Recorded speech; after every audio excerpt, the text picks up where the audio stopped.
میں 2 سال پہلے ایک ریسٹورنٹ میں کام کرتا تھا۔ وہاں ایک لڑکی نوکری کرنے آئی۔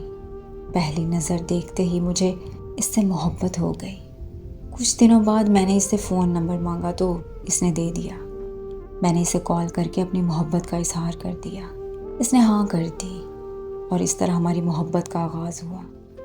ہم دونوں سارا دن ایک ساتھ کام کرتے اور رات کو دیر تک فون پر باتیں کرتے۔ ہماری زندگی بہت خوبصورت چل رہی تھی۔ پھر مجھے اپنی کزن کی شادی اٹینڈ کرنے کے لیے اپنے شہر جانا پڑا۔ شادی ختم ہونے کے بعد واپس آیا تو مجھے پتہ چلا کہ وہ کسی دوسرے لڑکے سے باتیں کرتی ہے اور وہ لڑکا ریسٹورنٹ میں نیا آیا ہے۔ میں نے جب اس سے پوچھا تو کہنے لگی کہ وہ لڑکا تو میرا بھائی ہے۔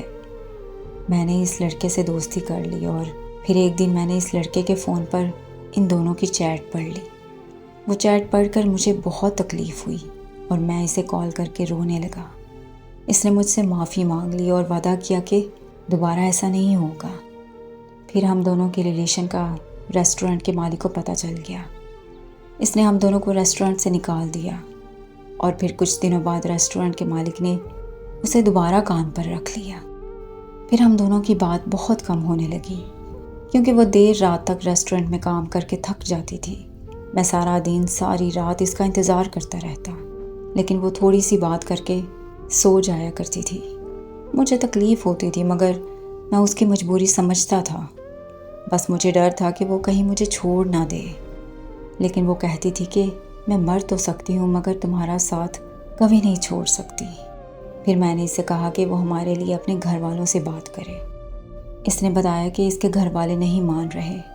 ساتھ میں مجھے تسلی بھی دی کہ وہ جلد ہی انہیں رضامند کر لے گی۔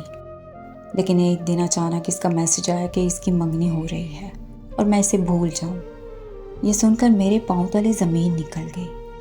میں نے اس کی بہت منتیں کی کہ مجھے ایسے بیچ راستے میں مت چھوڑو، لیکن اس نے کہا کہ مجھے معاف کر دو، میں مجبور ہوں۔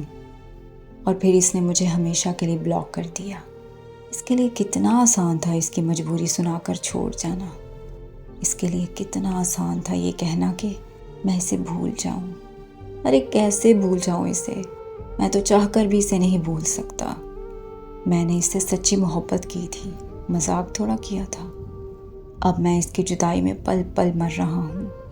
میں اس کی جدائی میں اتنا پاگل ہو چکا ہوں کہ کبھی بھی خود کی جان لے سکتا ہوں۔